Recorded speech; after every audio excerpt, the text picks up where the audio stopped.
출간된 지 20여 년도 넘은 지금까지 베스트셀러가 되고 있는 모리와 함께한 화요일이라는 제목의 책이 있습니다.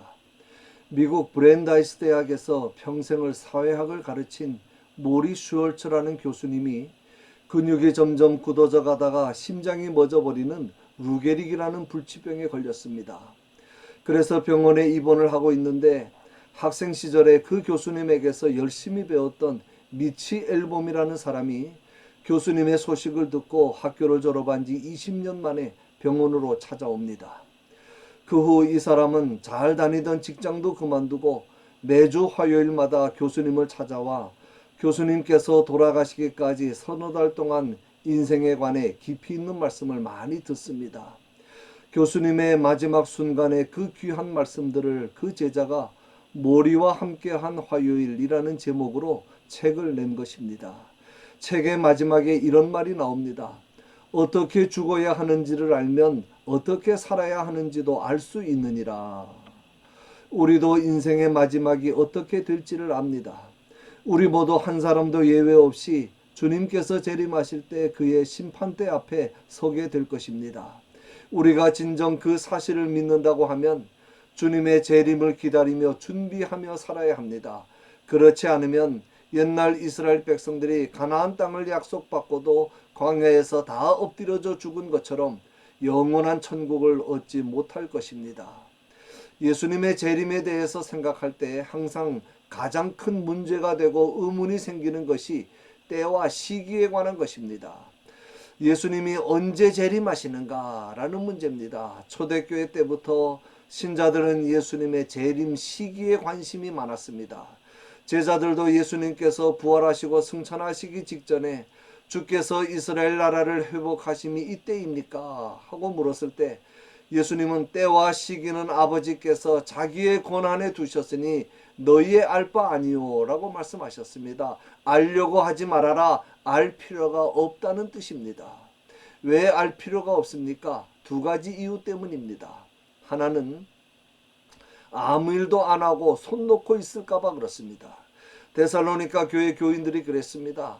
때와 시기는 하나님께 맡겨놓고 성실하게 살아야 하는데 때와 시기에 너무 집착한 나머지 아침에 오실라나 저녁에 오실라나 오늘 오실라나 내일 오실라나 하면서 생활에는 손을 놓아버렸습니다.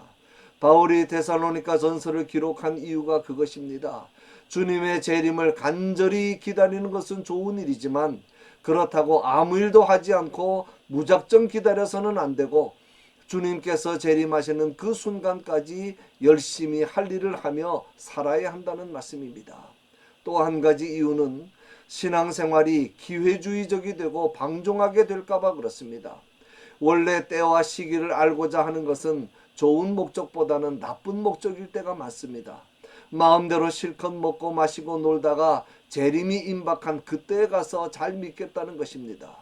하고 싶은 대로 실컷 즐기며 살다가 예수님의 십자가 옆에 달린 강도처럼 마지막 순간에 믿고 회개하고 천국 가면 되지 않겠는가 라고 생각하고 방종하게 살아서는 안 된다는 말씀입니다. 그래서 성경에는 예수님 재림의 때와 시기에 대해서는 말씀하지 않고 다만 재림의 징조와 환경에 대해서만 말씀합니다. 그러므로 우리는 재림의 징조와 환경을 보고 때와 시기를 추측할 수밖에 없습니다. 본문에서는 예수님 재림의 징조와 환경을 두 가지로 말씀합니다. 하나는 예수님의 재림은 밤에 도둑같이 임할 것입니다. 그런데 본문의 표현이 참 재미있습니다. 주의 날이 밤에 도둑같이 이를 것이라고 하고 나서 곧이어 그 날이 도둑같이 이르지 않는다고 말씀합니다. 왜 그렇습니까? 그 다음 말씀이 중요합니다. 너희는 다 빛의 아들이요 낮의 아들이라 우리가 밤이나 어두움에 속하지 아니한다. 이 말씀은 밤이나 어둠에 속한 자들에게는 예수님의 재림이 도둑같이 임할 것이지만 빛과 낮에 속한 자들에게는 도둑같이 임하지 못한다는 말씀입니다. 다시 말하면 예수님의 재림을 준비하지 않고 어둠에 속하여 타락한 삶을 사는 자들에게는 예수님의 재림이 도둑같이 갑자기 임할 것이지만 항상 예수님의 재림을 준비하면서 기다리는 자에게는 예수님의 재림이 마치 기다리던 손님을 맞이하는 것처럼 기쁘고 즐거운 날이 될 것이라는 말씀입니다. 도둑은 절대로 긴장하고 있을 때, 준비하고 있을 때 오지 않습니다. 오리라고 전혀 생각하지 못하고 마음 놓고 있을 때 도둑이 오는 것처럼 평안하다, 안전하다 하면서 전혀 주님의 재림을 준비하지 않고 있을 때 오시니 항상 긴장하고 있으라는 말씀입니다. 또 하나는 예수님의 재림은 임신한 여인에게 해산의 고통이 이르는 것 같이 임할 것입니다. 임신한 여인은 해산할 날이 얼마 안 남았다는 것을 압니다. 대략 언제가 될지 짐작은 합니다. 하지만 몇 시 몇 분인지는 모릅니다. 또 10달이라고는 하지만 10달이 못 돼서 나올 수도 있습니다. 가까워진 것은 알지만 결정적 시간만은 모릅니다. 그러므로 넋놓고 있지 말고 항상 준비하고 있어야 한다는 말씀입니다. 왜냐하면 그 누구도 그날을 결코 피하지 못할 것이기 때문이라고 말씀합니다. 주님의 재림을 피할 수 있는 사람은 아무도 없습니다. 주님의 재림을 알았거나 몰랐거나 믿었거나 안 믿었거나 준비를 했거나 안 했거나 반드시 오십니다. 그런데 준비한 자에게는 귀한 손님을 맞듯이 영광된 날이 될 것이고 준비가 없는 사람에게는 아주 저주스럽고 부끄러운 심판의 날이 될 것입니다. 그러면 예수님의 재림을 어떻게 준비해야 되겠습니까? 첫째, 자지 말고 깨어 정신을 차려야 합니다. 그러므로 우리는 다른 이들과 같이 자지 말고 오직 깨어 정신을 차릴지라 그랬습니다. 그 다음 절에도 다시 한번 정신을 차리라고 반복해서 말씀합니다.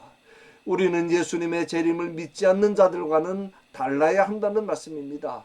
다른 사람 잔다고 자고 다른 사람 간다고 가고 다른 사람 논다고 놀고 그래서는 안 됩니다. 신자는 세상 사람들 사는 대로 살지 말고 정신을 바짝 차리고 깨어있어 구별된 삶을 살아야 합니다. 영적으로 무감각하고 무관심한 상태가 되어서는 안 됩니다. 둘째, 믿음과 사랑의 호심경을 붙이고 구원의 소망의 투구를 써야 합니다. 군대 용어를 사용합니다. 호심경은 가슴과 등을 보호하기 위해서 입는 갑옷을 말하고 투구는 머리를 보호하기 위해서 쓰는 것입니다. 말세가 될수록 마귀는 우리를 끈질기게 공격합니다.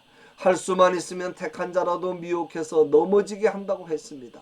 그러한 마귀의 공격으로부터 나 자신을 지키고 내 신앙을 보호할 수 있는 무기는 믿음과 사랑과 소망밖에는 없다는 말씀입니다. 다행히도 데살로니가 교회 교인들의 삶 속에는 믿음의 역사와 사랑의 수고와 소망의 인내가 있었습니다. 이것이 주님의 재림을 기다리며 준비하는 자의 삶입니다.